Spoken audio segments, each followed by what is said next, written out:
తదుపరి రాశి వచ్చేటప్పటికి మీనరాశి. మీనరాశి వారికి ఈ వారం ఎలా ఉందని చూద్దాం. మీనరాశి వారికి మిశ్రమమైనటువంటి ఫలితాలు గోచరిస్తూ ఉన్నాయి. వృత్తి వ్యాపార రీత్యా జాగ్రత్తగా ఉండండి.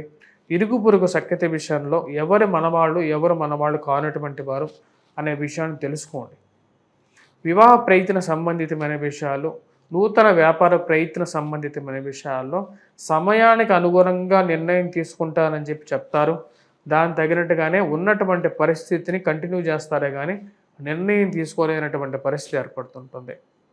మానసికమైనటువంటి స్థిరత్వం కలిగి ఉంటారు, కాకపోతే ఆలోచనలో నిర్ణయం తీసుకోలేనటువంటి పరిస్థితి ఎక్కువగా ఏర్పడుతూ ఉంటుంది.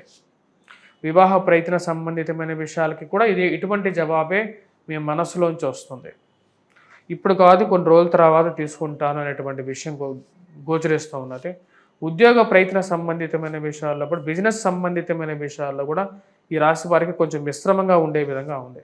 అధికమైనటువంటి ఇన్వెస్ట్మెంట్స్ పెట్టేటప్పుడు 1-2 సార్లు ఆలోచించుకోండి. కుజుడు పంచమంలో నీచత్వం పొంది ఉన్నాడు. వ్యాపార సంబంధితమైన విషయాల్లో జాగ్రత్తలు అనేది అవసరం. దూర ప్రాంత ప్రయాణ సంబంధితమైన విషయాల్లో మీ యొక్క విలువైనటువంటి వస్తువులు ఏవైతే ఉన్నాయో వాటిని కొంచెం జాగ్రత్త పరుచుకునేటువంటి పరిస్థితి అనేది ముఖ్యం. తండ్రితోనూ మరియు అదేవిధంగా తండ్రి తరపు బంధువులతోనూ మీకు ఎక్కువగా కష్టాన్ని కలిగిస్తున్నారని చెప్పి మీరు భావిస్తారు.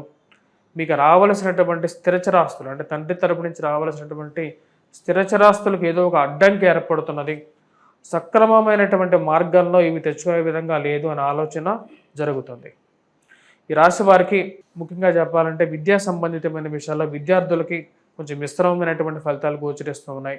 వివాహ ప్రయత్న సంబంధితమైన విషయాల్లో ఈ రాశి వారికి అంత సానుకూలమైనటువంటి ఫలితాలు గోచరించట్లేదు.